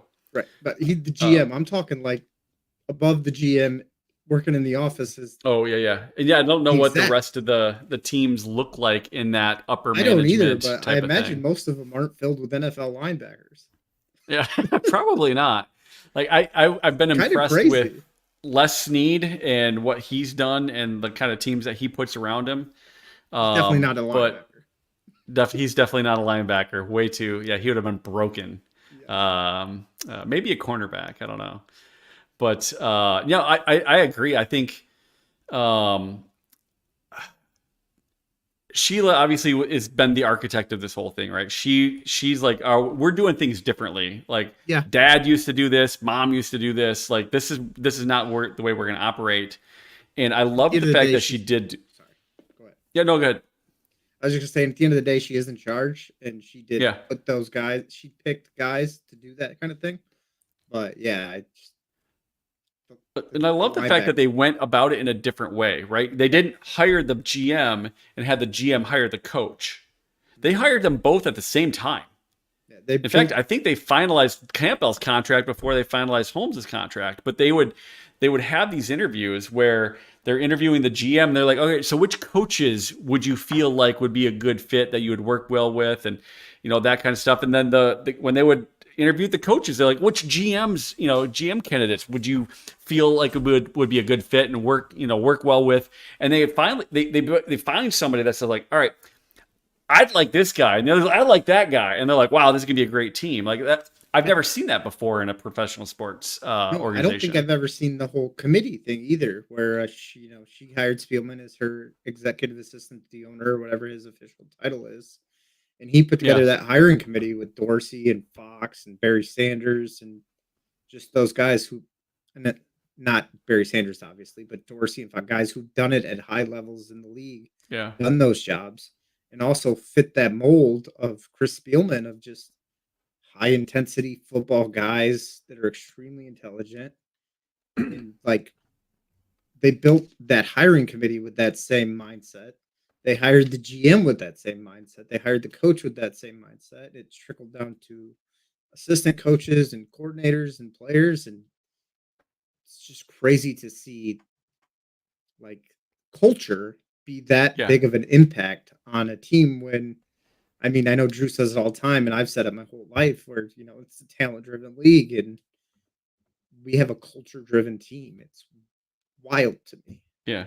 I don't know if you remember early on, a couple years ago when Brad and Dan were first hired and they were talking about fitting the culture and our guys, and Drew's like, no, culture doesn't matter. Are you telling me if you brought in this guy and he's not a culture fit that like our team would be worse? I'm like, yes, that's exactly what I mean. That's what they mean, and it's legit. And then a year and a half ago, something like that, once we kind of started turning things around, he's like, I get it now. I would have But like, agreed with Drew 10 times out of 10. yeah, and I don't know if it's just because of my experience, like leading teams, myself, not sports teams, obviously, but like leading teams, like knowing how important culture is to a well-oiled, productive organization. Like I knew it right from the start, but like and Yes. I totally get why people wouldn't, because until I was in that position and leading teams and doing that kind of stuff, it never would have. I would have been right alongside you guys, going, that doesn't matter. Get the best guy. So I agree with you 100%. And that's, I coached wrestling for over a decade, and that was the same way we did everything. And Yeah, our philosophy was, start with the youth and just the same coaching styles and the same culture, and just you build it up, and it translates. And we didn't have great athletes on our teams a lot, but it was a family and it worked and all that. But we're talking high school level and stuff. This is the yeah, NFL where talent dictates everything. yeah, And that's where I'm like, I don't know about the whole culture thing. When the guys on the field play and they're professionals, yeah. and damn, I was wrong.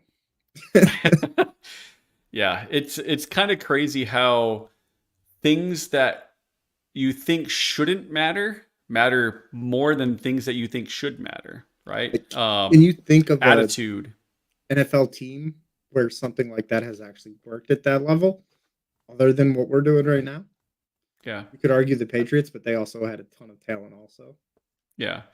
Well, and I think that's how you build. That's how you bring in the right talent. I look at the Red Wings teams in the '90s, right? We were the dead things in the '80s, or the dead wings, depending on what derogatory term you wanted to refer to the Red Wings as, right? And then we get a guy like Steve Eiserman. We go, okay, we got a flash. We got some potential talent to build around here.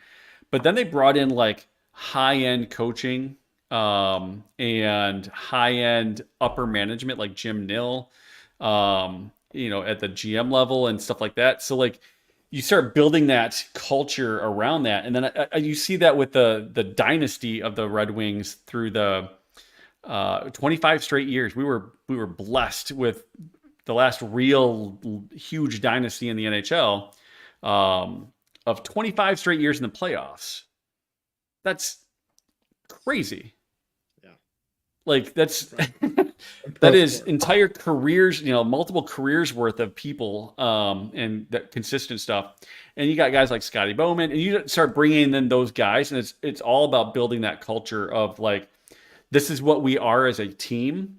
And it is, Eiserman went from a 160 point dude to like 95 to 100 point dude, because he's like, I want you to play defense too. I want you to back check. And he, I think he won a Norris, or a trophy for the best defensive forward. Fedorov won it twice. Like, these guys were offensive dynamos, and they built into this culture of like, we're gonna outwork you. We're gonna play both ends of the ice. We're gonna be offense and defense, regardless of our position. And if you don't work hard, you're not gonna get the ice time. And I think the Lions are doing the exact same thing. It's funny. I say that I can't think of anything about it, and then we were just talking about the 2000 era Pistons. Yeah, Well, that one, that's another one. yeah, But yeah. yeah, That same kind of thing. Like, this is what we are as a team, and if you're not with us, then you're gonna slow us down. So like, get on the same page. when we drafted Darko, the Human Victory cigar, it probably made us better than if we took a player like a Carmelo Anthony or Dwayne Wade, just because the guys we had just fit together so well, and we're so keen on defense. Yeah. Yeah, and Crazy. that was, if I remember right, that was the least offensive Yeah. team to win a championship or Oh, something. sure. We were winning games with 70 points. Yeah. So Just annihilated the Lakers in what John Sally called the best 5-game sweep he's ever seen. yeah, yeah, that was fun. I mean, not a basketball fan, but I do remember. Not a huge I basketball root for the fan, Pistons. yeah. What's that? So I'm not a huge basketball fan either, but Yeah. when you're winning championships, Detroit's going to watch. Yeah, I mean, like, I'm not sure I watched any of the games, but I rooted for them, right? Like, I wanted them to do well, and I would pay attention to highlights, but I wasn't watching them live. Same with the I had more Tigers. time to watch games back then. Yeah, yeah. Well, appreciate you coming on and taking over Drew's spot. Maybe we just kick Drew out and just have you every time. I don't know. Just make sure you tell him that. He loves me so much already sometimes. I feel like Justin said that I should, have him instead of you. I'm gonna throw you right under the bus. Yeah. And then he'll watch the video on demand and call me out. So maybe I won't. Fair enough. It's on the internet, therefore it's gonna go away. It's never gonna go away. Don't tell me that. So, but thanks for popping on and doing this. This was a lot of fun. Thanks for having me. Thanks for everybody in the chat. It was fun. It's always fun. We will catch everybody next Tuesday, same time, same place. Like, comment, subscribe, do all the things that help us get the channel out there a little bit more. Tell your friends. I think we're up to like 137 subscribers now. So, did you ever have to get his hat or whatever? What's that? Did you have to end up getting his hat? Yeah, he did. He ended up getting a hat. He always wears it backwards though, so you can't tell what it is. I can tell. He got a grit hat. He got all black too, I'm sure. So it's hard to tell between a black Probably, yeah. Black Ravens hat. Yeah, I think it was all black with the blue block grit on it. So great hat. The grit, yeah. The grit out uniform. Love it. The grit swag all right. is great. All right, we will catch everybody later. And Justin, good talking with you. Thanks for having me. All right, see you, buddy.